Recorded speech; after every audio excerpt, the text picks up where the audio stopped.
very warm welcome to ET Studio CFO Blueprint in association with ET CFO. I'm your host Divina Lasson, and on this series, we're thrilled to bring you conversations with India's leading CFOs. Help us get unique insights about the journey of the modern CFO. Today, we're here to understand what makes CFOs so crucial in building a high-performance culture.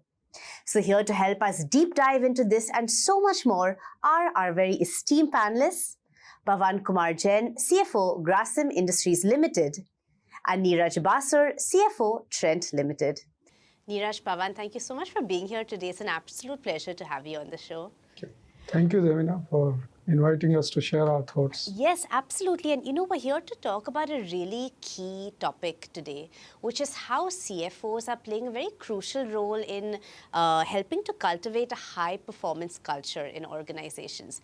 As we know, the role of CFOs has evolved so much over the years.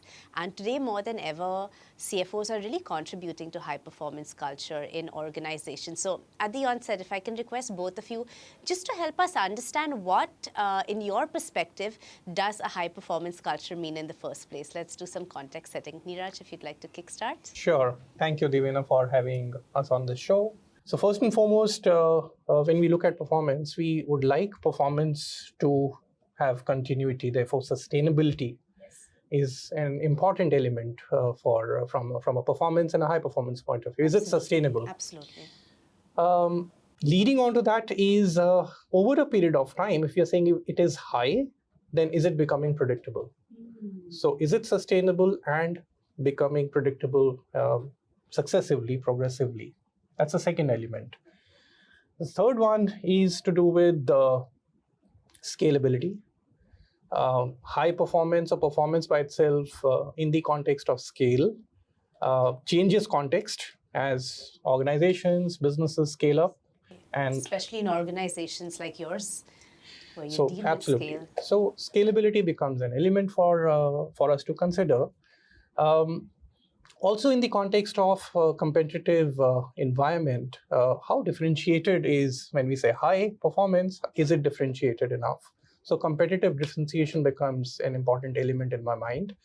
And last but not the least, is it meeting or exceeding expectations of all stakeholders, whether internal or external, including employees, suppliers, customers, shareholders for sure, government, all stakeholders. So these are broadly how I would categorize 5 elements that define a high-performing organization. Coming to the cultural part, and if we overlay the cultural attributes of a high-performing organization, what would those be, in my view? First and foremost, it is to do with fairness. And that's an important attribute because how fairly does the organization and the entity treat all its stakeholders becomes an important element. The next one that comes to my mind is openness, transparency, and living those values of openness and transparency pretty much consistently. Now, these two by themselves are not sufficient enough because more importantly, themes like diversity, ethical conduct, and inclusiveness also are important attributes to bear in mind. The balance between stakeholders that an organization is able to manage and maintain. And there are competing balances between different stakeholders, between a shareholder and an employee, between a customer and the, let's say the internal stakeholders. So how does the organization manage to balance? Yes. And lastly, governance and compliance as a culture. A high-performing organization in this context. Wow. And needless to say, it's the role of the CFO to sort of cater to all these points and verticals, as you've just mentioned, which I'm sure we'll deep dive into as we go through. But before that, Pavan, your inputs on this. What to you is a high-performance culture? So I think I will agree with what Neeraj has just now shared. I would like to add few more pointers there. First of all, I think let us understand what is culture. How do we define culture? So I just take out a sentence from No Rules Rules book, where Erin Meyer says that corporate cultures are incomplete or vague or not clear kind of definitions which people say is a culture. Yes, yes. So that is a quote which Erin Meyer says in her book. High performance culture, I would say, would entail shared values, the practices in the organizations, how the people work, what is the work environment in the organization. That is the, I think, a definition of culture, I believe. When it comes to high performance, of course, there are various parameters where performance is judged of the organization. But as a general concept, I would say that apart from what Neeraj has already shared, if an organization is focused on creating meritocracy, the organization is able to put in a place which is a long-lasting system, Yes. a sustainable business model, Yes. and it can create a formidable advantage, competitive advantage for that organization. Yes. Then I would say it is a high-performance culture. Yeah. In terms of the results. And of course, from the stakeholders' point of view, if the organization is able to meet or exceed the expectations of all the stakeholders, including shareholders, employees, customers, vendors, governments, and society at large. So I think if we say that this organization is meeting the expectations or exceeding the expectations, then I would say it is a high performance culture. Absolutely.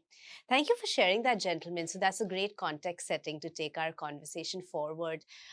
So sort of the next layer of understanding high performance culture is, as CFOs, the strategies and approaches, the successful ones that you would recommend and perhaps already had great experience with in your careers. Neeraj, if you can share some just sort of really effective strategies when it comes to ensuring high performance culture in your organizations. So if you look at the role of the CFO and the way the role and the manner in which this role has evolved over the last 5 years, 7 years, in the recent past, that's been pretty dramatic, pretty sharp, pretty dramatic. At the same time, competitive intensity across sectors has also gone up because India is a land of opportunity for most sectors. And so in that context, the CFOs are now having to play kind of a much more evolved role than probably what, and Pavanji has been in industry for so many years. He'll probably concur with the statement that it was a different role, it's evolved. Now in that, with that background, a CFO or any CFO is so uniquely placed. In any organization, a CFO will have a 360-degree view. A CFO will have a view of the strategy, the tactical moves, as well as the on-the-ground operating environment, all at the same time. And a CFO is uniquely placed to connect the dots, probably like no one else. Yes. Now that's a unique advantage. That's a unique place to be in the context of anyone's role. Therefore, my view is that the CFOs should drive transformation, or should consider driving transformation, process transformation, business transformation, not necessarily limited to their own function. Yes. Because those days are gone where a CFO would probably be expected to drive functional efficiencies, effectiveness, and finance. So it's pan business, driving those transformation and becoming the champions of process and business transformations. And the moment the CFOs get into that mold or into that role, the next big challenge that comes out is that of change. And how do CFOs learn how to effectively manage the outcome of running a transformation, and therefore learn how to manage change effectively? Yes. Through and with a set of peers that they would be working with or working through. That becomes really important and an important skill to acquire and to develop and to grow and to learn. And the last piece on this is, again, in the context of the sharpness at which the CFOs are able to bring insights and not just data, on the table, on a decision-making table, on a leadership table. Yes. Now, how does the leadership team or the business leaders get to effectively use those insights in the context of sharpening strategy and in the context of impacting performance? So those are the three dimensions of the new CFO's role in the overarching context of a high-performance performing organization or high-performing business, is how I would place it. Yeah, wow, great. Pavan, let's get you in on this. Again, as Neeraj has so eloquently charted out, the role of the CFO is ever transforming. So when we're talking about high performance culture, what would you say today are some of the key responsibilities that a CFO has vis-a-vis other C-suite executives when it comes to driving and ensuring high performance? So CFO position is very vintage position in an organization. Yes. And I cannot agree more with Neeraj that CFO has a full picture of the entire organization in front of him most of the time.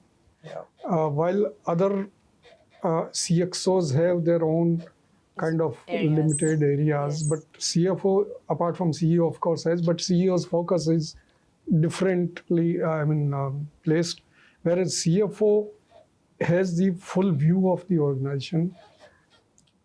Added to that, I think the financial acumen, the strategic thinking, the insights which a CFO can bring on the table is I think very highly valuable, and it is required. So the role has changed quite dramatically from a typical finance function head to a person who can give the strategic inputs, give the directions for the organization to how to move ahead. Yes. So in that sense, I think the CFO is one person who can set the high performance kind of targets or the thinking in the entire system.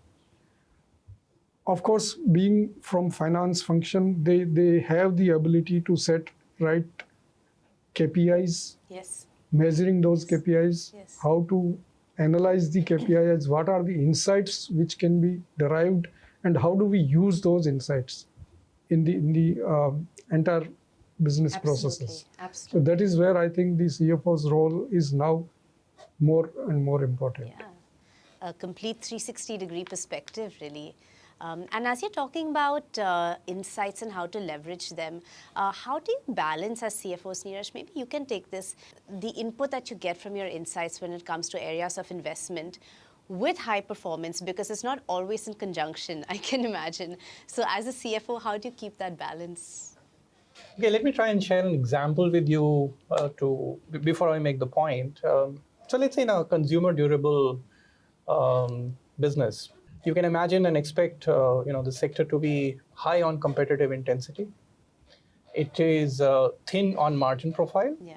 And in that context, when you're discussing the need to invest in building capacity, capability, elements of high performance, it is always a debate. It can always be a debate. Yes.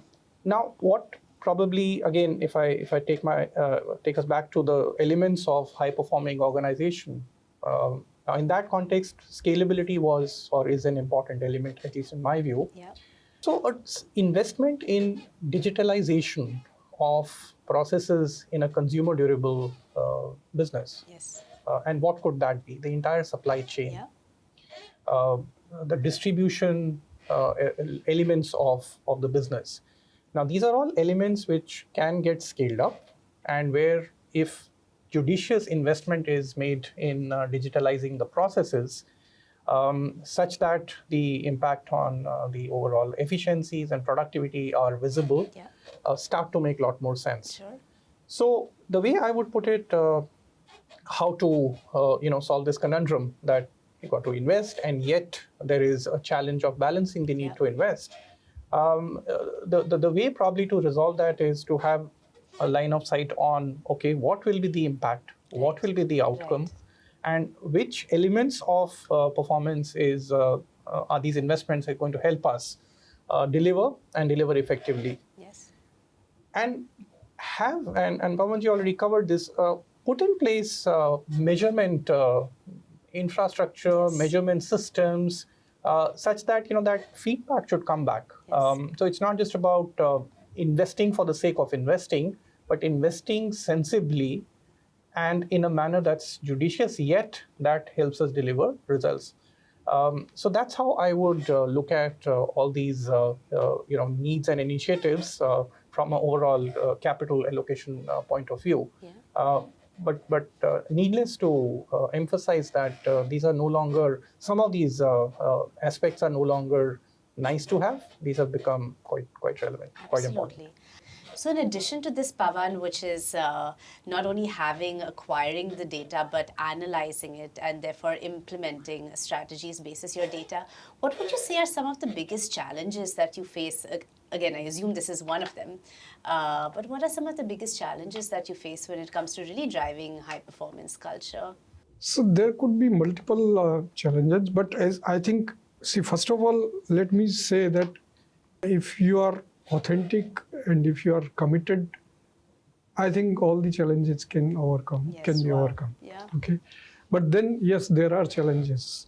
In organizational context, I would say short-termism Yes. is the one challenge. Yes. Where Yes. most of the teams we find they focus on the targets of, let's say, month or quarter or whatever, but that will not lead to a high performance Yes. in the long term. Right.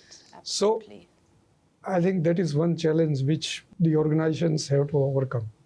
If I may ask you, how the mindset that it takes to overcome short-termism, as you said, because very often, of course, your deliveries and your kind of expectations are quite short-term. So what does it take to overcome short-termism? So I think the CEO, CFO, they have to share the broader picture. Yes. What is the long-term goal, objective, or strategy of the company in terms of, let's say, where do we want to be in the market, let's say, in terms of the market share, or in terms of your revenue share or profitability and all that. Yeah. And how do we reach there? There has to be a full-fledged plan for that. The short-term targets are just stepping stones. Exactly. Yes. So, if you have a broader picture, and it is, as we have discussed earlier, if these are shared, there is a transparency, and if everybody is aligned to those, broader pictures, then possibly, if the long-term goals and the strategy is clear within the teams, then possibly this can be overcome. Yes. Yes. Yes. So this is one way I think Yes. can be done. Then there are, other challenges where we can see not able to move in like technological advancements. Yes. Okay, if you are stuck with your old systems, old methods of working, then possibly we may not be able to deliver high performance as an organization.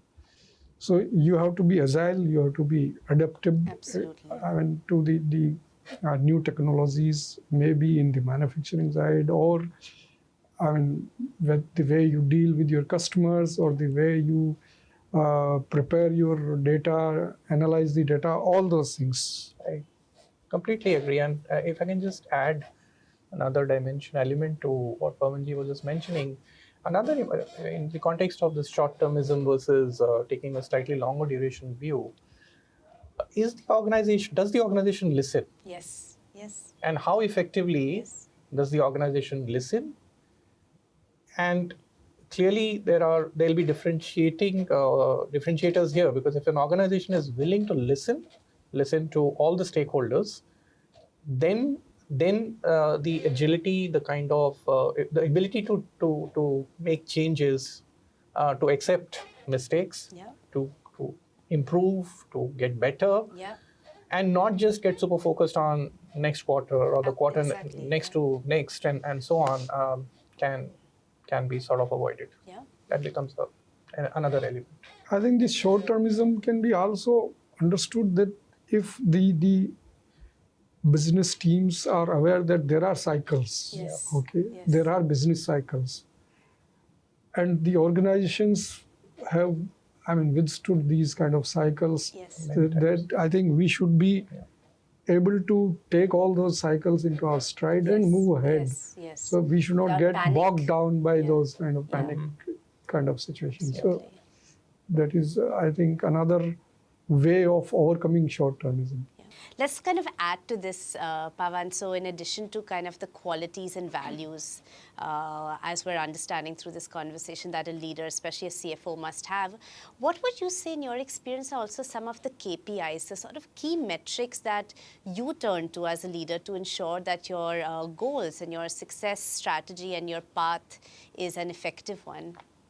So I think one of the KPI which I often discuss about as a CFO, or especially for finance function, the talent development. Yes. Okay. Yes. Yes. So how effectively you are, contributing to the talent development. The other one is, as a CFO role, can we build collective intelligence around the organization?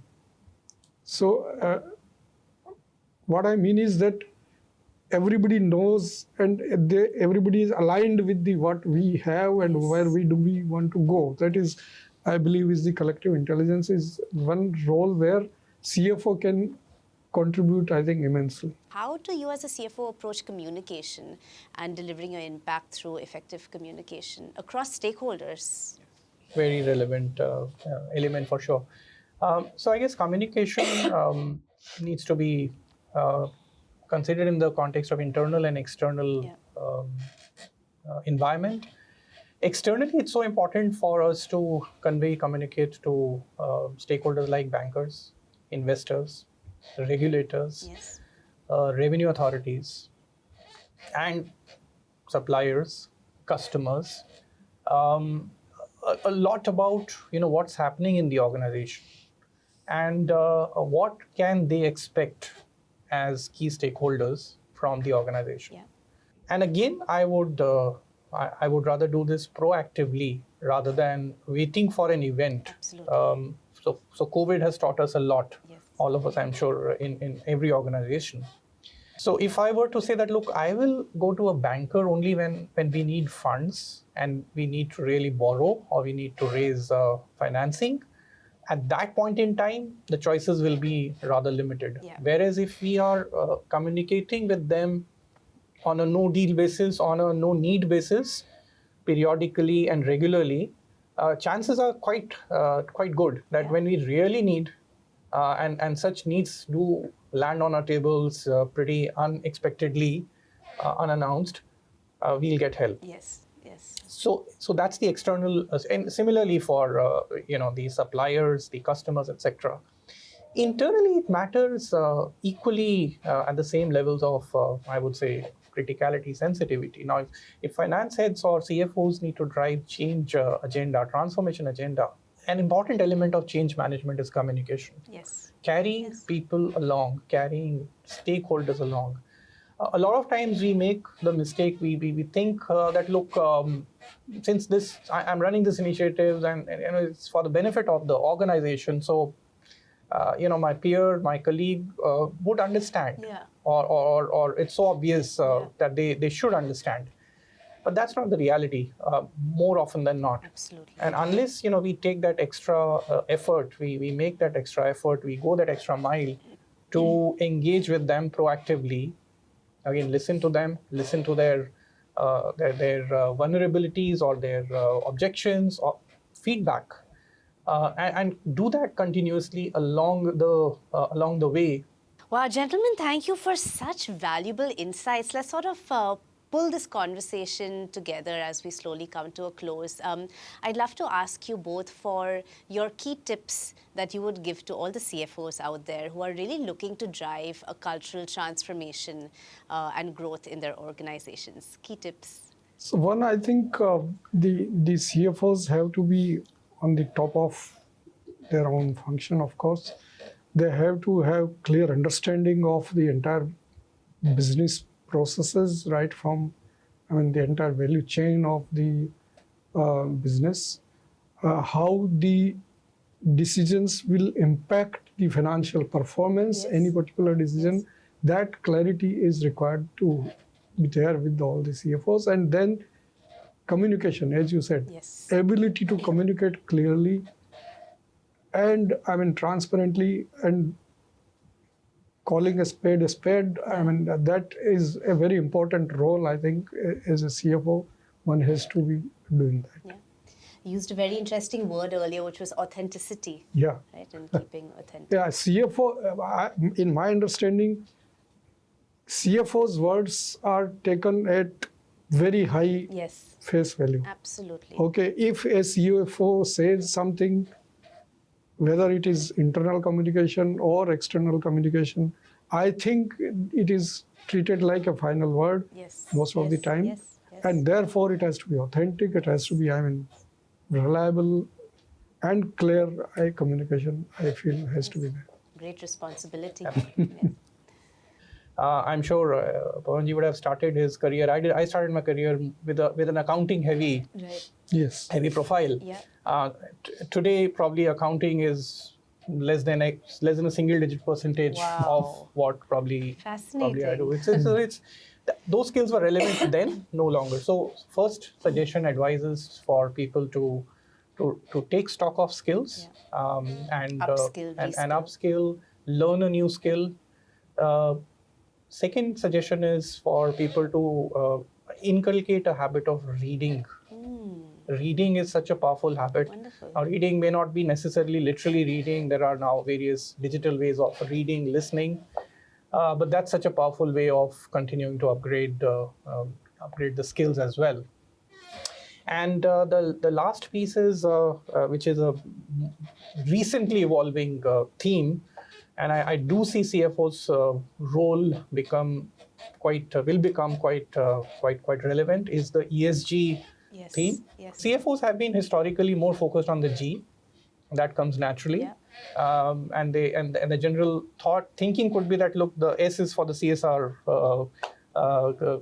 teams to kind of focus, but the reality is that it's an agenda that's linked with sustainability. So Absolutely. that's the third and the last suggestion. All your tips as CFO. So we have a quick rapid fire round if you're up for it. Sure. The point is just to get a 1 or 2 word answer out of both of you to understand who you are in the boardroom and out of the boardroom as well. Okay. Right, so let's give it a shot. Neeraj, maybe we can start with you. So we're looking at 1 or 2 word answers Okay. for each of the following points. We'll go one by one. We'll see. Okay. Neeraj, if you were not a CFO, what would you have been career-wise? I would have been a musician. I love to play musical instruments. Amazing. Pavan? So I would have been possibly a painter. Really? Oh, we have 2 artists sitting here. Okay, fantastic. What would you say is your strongest skill in finance? Analytics. Analytics. Yeah, I think ability to deep dive into the data and bring out the insights. Okay, great. One most memorable moment of your career? When I got my first job, which is many years ago, Yeah. and the first day at work, because I had just migrated from a very small town Yes. to a large town. Okay, great. That made it Fantastic. Of course, first day at work. We all remember that, don't Yeah. we? Pavan? So I would recall my first meeting with our late chairman, I think Mr. Aditya Vikram Birla, and the Yes. way he interacted, and the comfort I got when I met him. So Yeah, that is huge, of course. What is the one activity you would do when you're not working? Sleep. Okay. Fair enough. So mostly reading. Yes. That is I think. Or painting, perhaps, as you like to be a painter. How do you de-stress? Yoga. Nice. I like to walk. Nice. I go on long walks, and I like to be as close to nature as I can. Yes. I've grown up in Dehradun, so I'm very fond of nature. Beautiful. Challenging to achieve in Bombay.